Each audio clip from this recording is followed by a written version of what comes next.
Hey everybody, this is the Sliders Review, and I'm here today to talk to you about how The Wild Season 2 mishandles social issues such as race, racism, homophobia, cancel culture, sexual assault, and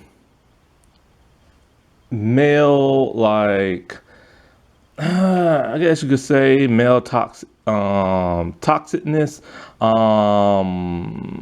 stereotypes, I guess you could say. Um, So this will be my last, and I mean my last, The Wilds video. If they get a season 3, I will not come back. I am so utterly pissed at how poorly written season 2 is. I am so pissed at how they mishandle all these social topics. I am so pissed at how they think they did something great by tackling these topics when in fact they did the complete opposite. I'm also pissed that they didn't give the guys their own season so they could have better storylines and more fleshed out stuff, because some people didn't even really have a backstory. They just, crammed into the other person's backstory. We didn't really even get no interviews from all the guys. I also hate how they made every single guy a stereotype. I hate how the females on the show got so little screen time and their stories had to be rushed as well. But even when it was rushed, it was still better than that of the guys. They should have broken both season 2 and season 3. No, well, okay, season 2 should have been broken down into 2 different seasons. The guys and the girls. If they only had an 8 episode order and that's all they had to do, then do the girls in 4, do the guys in also 4. Just split it up, you know what I'm saying? And then I'll be okay with the rushness, because you had to do you only had a certain amount of episodes. But trying to introduce the guys in a very well established show about females was going to be difficult from the start, especially from that of the fan base. And you'd think they would have treated the guys better, because the fan base really hated the guys ever since they saw them pop up in the finale of season 1. But of course, I truly believe the showrunner has a thing against guys, some type of hidden agenda. Because in the first season, I've said this plenty of times, every guy is portrayed as some type of monster or weakling, except for those that die. There's only 3 good guys in season 1. The father of Dot, who's dead, the boyfriend of Nora, who's dead, and Rachel and Nora's dad, who only had a couple of minutes of screen time in 1 episode and 1 episode only. Every other guy is either a sexual predator, or they are really mean and hateful, or they're very weak and can't stand up for themselves. That's how all the guys are. Not one single female is like that. There's only one real evil female, and that's the person who's in charge of the whole thing, Gretchen. That's about it. But on to this actual video. So I'm just not happy with season 2. I read an article online because I want to see what other people were saying about this. And a lot of people have pretty much said that they don't like the guys. I figured they would say that. I've seen some other people talking about how this is just as great as the first season. No, it is not. Stop being a fanboy and a fangirl and accept the truth for what it is. And that's the problem I have when it comes to fanboys and fangirls. You can't accept the truth about anything.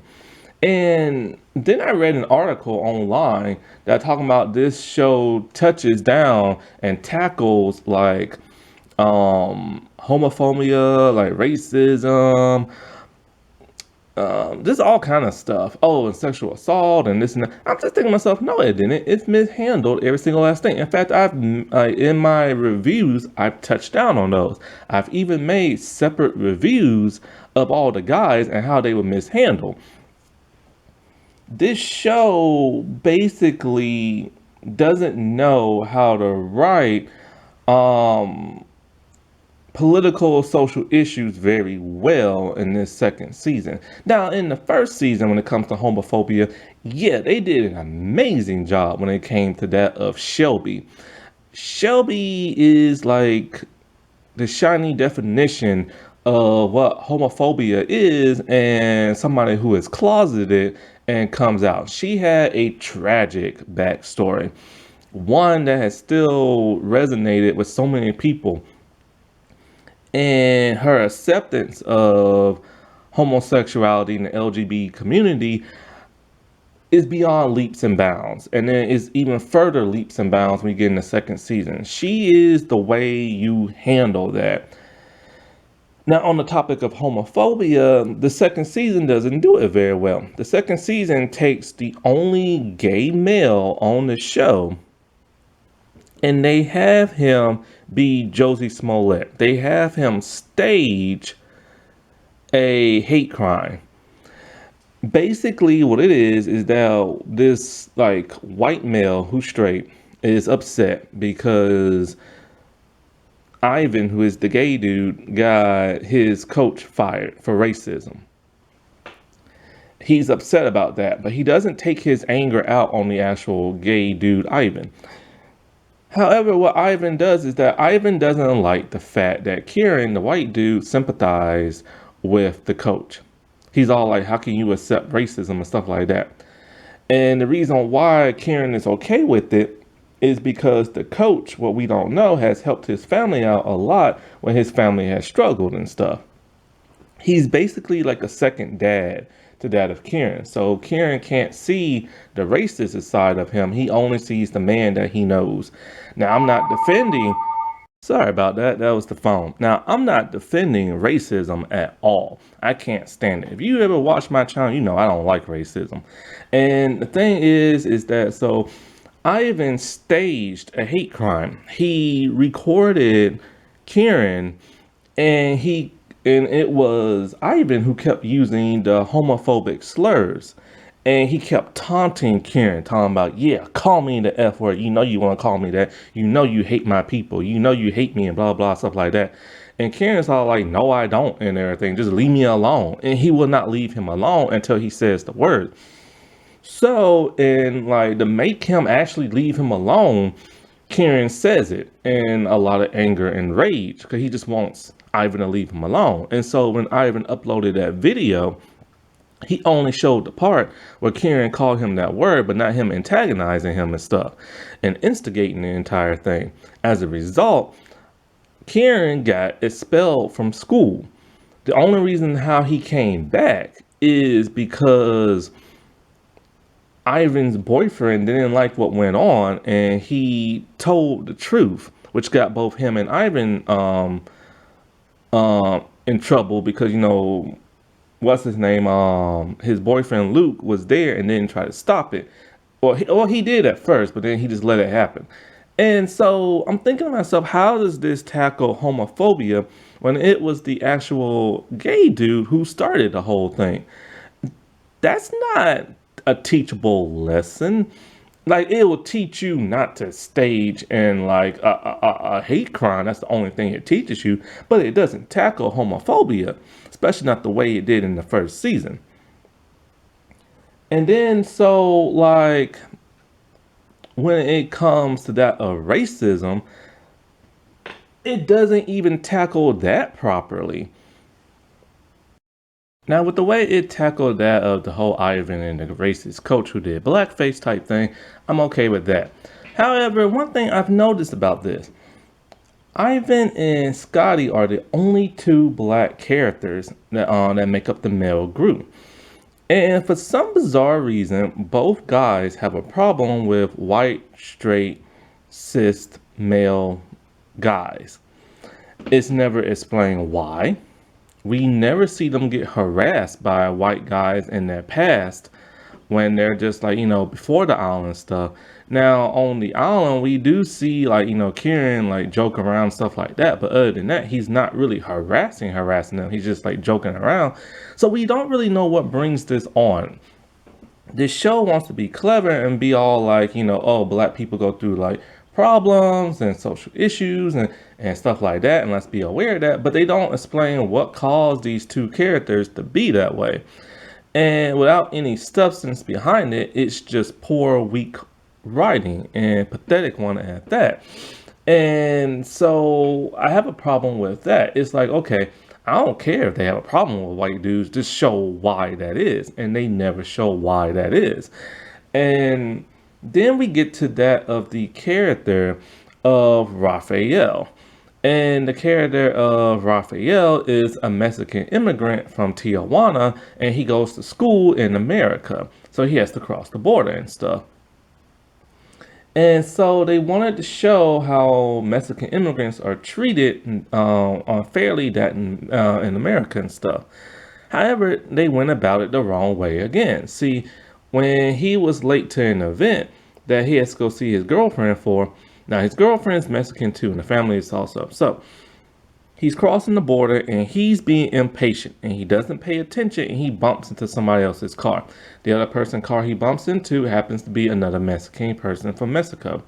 And so the guy is pissed at Raphael for bumping into his car. So he shoves him one time with his hand. And it's like a bear. He shoved him, but it's like a light shove. You know what I'm saying? Now the adult man is the one who instigated the confrontation. Raphael followed that up with getting angry and shoving him with both hands, and then they start scrapping and everything. The only person we see arrested is that of Raphael and everything. Now, we don't see the other guy arrested. Now, I can understand they wanted to show, okay, Raphael's being unfair and he's being arrested. However, because the guy is the one who technically started the confrontation by shoving him first. Raphael could just walked away, but no, he continued the confrontation by shoving him again. Now, that's probably the only thing the cops like saw, you know what I'm saying? And with the part where Raphael pushed him and then they started scrapping and everything. And so I can understand they tackle that of, you know, he's not the one who started, but still, when you're both fighting, you're both supposed to get like arrested. That's just how the law is. Now, the main problem I have with how they treated Raphael was that they state, okay, when we first see him in the interview stuff, in the flash forward stuff, he's the only guy who's handcuffed. And he has an angry look on his face the entire time. We don't know what happened. But being on the island, deserted, you know, for 34 days, there's only, you could probably assume something happened, like a confrontation, you know what I'm saying? And so, like, they led us to, because there's only 8 episodes this season, and they led us to believe for 8 episodes that Raphael probably murdered somebody. That's what they literally wanted us to believe. And then when we get to that 8 episode, so we see him getting picked on in the beginning, and then in the 8th episode, there's this one person named Seth, and Seth tries to kill Kieran on a boat and throw him overboard. Then we actually see Raphael take the paddle and beat the snot out of Seth, and he beats him up really, really bad. The blood is pouring down, and then they get rescued by the Coast Guard. And so then we don't see Seth no more. And so we assume, okay, Raphael murdered him. That's why he's in handcuffs. But then we see at the very end of the episode that Seth is alive. So he didn't murder him. So why was he the only one placed in handcuffs? Like, why did they make us again assume that the Mexican immigrant murdered somebody? That's not tackling racism. You led us to believe that's what happened. And so why did the Coast Guard arrest him and not Kieran? Because, you know, Kieran has been wanting to kill and beat up Seth for like at least 4 episodes and stuff. And so they literally, that's the problem with the writers I have. They led us to believe that the Mexican immigrant was the murderer and everything. And that's completely messed up because it wasn't like that at all. Not to mention, Well, actually, I just mentioned the other part about the whole Ivan and Scotty thing. So yeah. Oh, now I remember. Henry. Henry is like the Asian dude of the group, the only one, and the writers really didn't give him nothing to do all season. No real substance. They just made him the depressed Debbie Downer, like emo goth kid and everything, who's always talking about we're gonna die and this and that. And he literally does absolutely nothing for the entire season but mope around. And I'm thinking, okay, so you brought in diversity, the first and only Asian character in the entire show, other than that of Gretchen's assistant from the first season, who she only appears for like a brief time this season, for probably the most time 15, 20 seconds. And then so you have this actual main established Asian character, but you do absolutely nothing with him. And so I don't get that. He doesn't even get his real backstory. He had to share that of Seth. And in there, he's still barely seen. And what's weird is that they said he went to, like, camp when he was younger, didn't want to. So you think he'll have survival training. But he has none. He can't survive out in the wild on his own. He doesn't know how to make a fire. He doesn't know how to make a tent. He doesn't know how to like look for food. He doesn't know how to kill the jaguar that's trying to kill everybody. So it's like, why give him that trait if he can't do nothing with it? And why bring him on the show for diversity's sake if he don't do nothing with him? So I don't understand how that's like so. Ugh. Now, as for how they handle sexual assault. Okay, they did that somewhat okay. Like, see, Josh is the one who gets sexually assaulted. But it happens at just random out of the blue. See, the Seth character is the one who sexually assaults him. And there's the problem I have with that is there's nothing that build up to making Seth a sexual assaulter, a murderer, yes, because he tried to kill Henry early on, but there was nothing that led people to believe he would sexually assault somebody. And it literally just came out of the blue. Now, one could argue and just say that's really how a lot of people are in real life. They're normal at first, and then all of a sudden something makes them go crazy, and then they start doing that. Okay, I can understand that argument and everything, but a lot of those people, there are hints to their lifestyle that does suggest that. And there's nothing that suggests that Seth would do that. He just randomly does it out of the sake of just saying men are evil. Now, what happens to Josh afterwards is pretty much how real life is. He's in denial. He doesn't want nobody to know. He's embarrassed. Then he becomes very angry and vengeful. Okay, they handle that fine. That's how people are in real life. But then, like, what happens afterwards is like really messed up. See, they mishandle cancel culture. See, when Kieran is talking to Josh and he sees markings on his stomach, he wants to know what it is. Josh tells him, and then Kieran is upset because he believes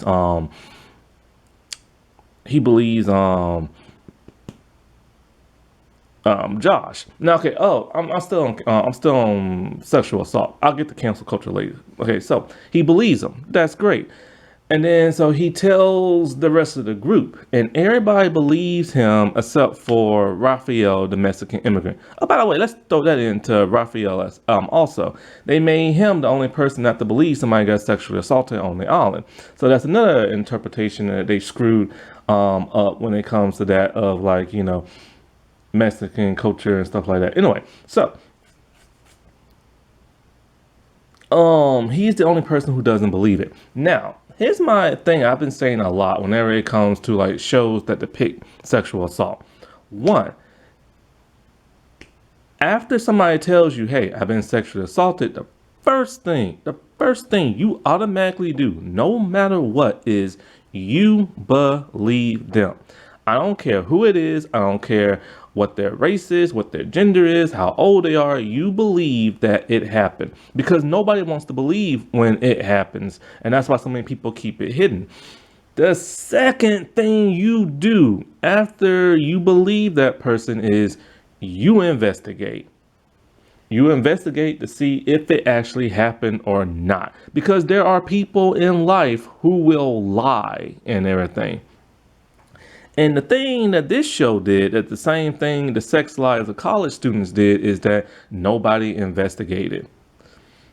So they automatically just believe and cast that dude away with no proof, no nothing, because they had no proof because Josh refused to show everybody the proof. He didn't want to show nobody and stuff. And so like something don't make no sense. What did Seth actually do to him? Because, okay, they made it implied that he jacked off on top of Josh, and we saw that. So the proof would have been on Josh's shirt, but nobody saw that and stuff like that. There was no proof on the shirt. So did he actually rape him? I actually don't know anymore. The show doesn't make it clear. Because if he jacked off on the dude's back, which is sexual assault, then there would be proof. There would be stains.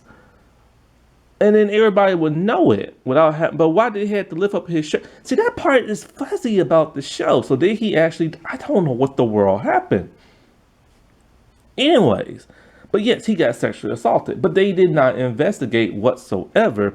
And they left it in the air for just for the guys to decide, and then they cast them out. Now, this is not how the real world operates. In the real world, you must investigate a crime and everything. You just can't throw a person in jail and call it a win. That's what they did back in like the old days, before days of security cameras and this and that.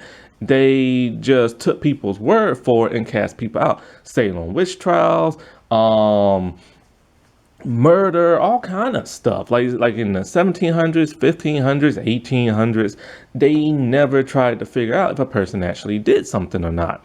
And that's why we have things like a court system and like police and certain rules and certain steps you're supposed to do to figure out if somebody actually did something. And they didn't do it.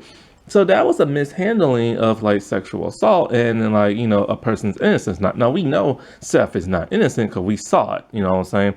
And, yeah. So now we get into cancel culture and how they mishandle that. They mishandle it because they wanted you to forgive, one, the racist coach, and two, they wanted you to forgive Seth. All because Seth has mommy issues and his girlfriend cheated on him. I'm just kind of like, no, because all the boys in the group eventually did forgive Seth. And why did they forgive him? They're hungry. He had fish, they didn't. And I'm just kind of like, wait, hold up. So you wanted this important thing of sexual assault, but then you're all like, oh no, don't cancel him. Let's forgive him. No. So who are you supposed to forgive next? Bill Cosby, Louis C.K., Ron Jeremy, Harvey Weinstein? Like, no. And so I don't understand why the show went in that direction. Who cares if he has mommy issues? Who cares if his girlfriend cheated on him? You don't forgive nobody for doing what he did just because you're hungry and everything. And all because you feel sad that he's cold and doesn't have any fire. And then what makes it worse is that when they find out that he kidnapped his ex-girlfriend's cat and bruised up her arm, he didn't beat her, he didn't rape her, nothing like that. He just bruised her arm. When they found that out, then they canceled him. So it's like, okay, so when he sexually assaulted your friend on the island who you got to know for like 15 days, you're supposed to forgive him because he sexually assaulted that of a male. But when he bruised the arm of a female, oh, now he's evil again, and you're supposed to cast him away and cancel him. What kind of backwards crap is that? I don't get that. This show did not handle this very well. This show just rushed it and wanted you to think men are evil. And that's the only thing. And so I don't understand how people are talking about this show tackled great issues, this and that, and blah blah blah blah blah. No, it did that in the first season, but it never did that in the second. It handled like things like homophobia, racism, sexual assault, minors messing around with grown people. It handled that so much better in the first season. The first season was better written, and also COVID did not affect it. And you can't even use the pandemic as an excuse as to why it was badly written. They just badly written this because they thought they were geniuses because their first season was such a hit. So this is why I have no faith in this showrunner. This is why I will not come back for a third season. They squandered such great topics and ruined them because they just wanted to pit men are evil, and that's basically just it. Oh, and they also mishandled like mental illness when it came to that itself. Seth. Now they did a good job of mental illness when it came to that of Leah. And of course, because she is the female of the show, and they write the female so much better than they write that of the men.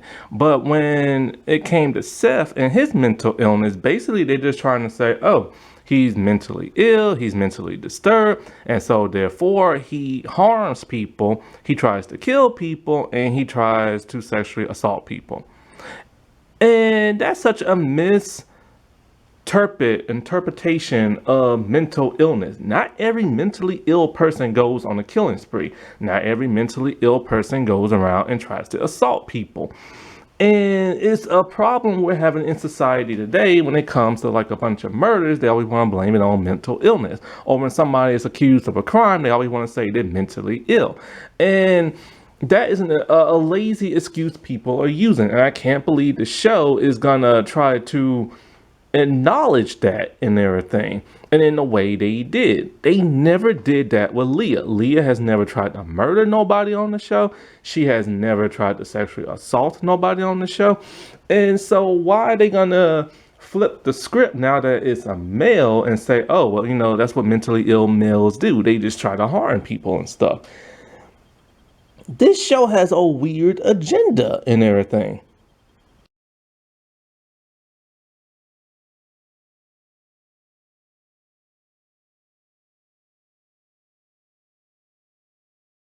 Alrighty, well, I'll talk to y'all later. Bye.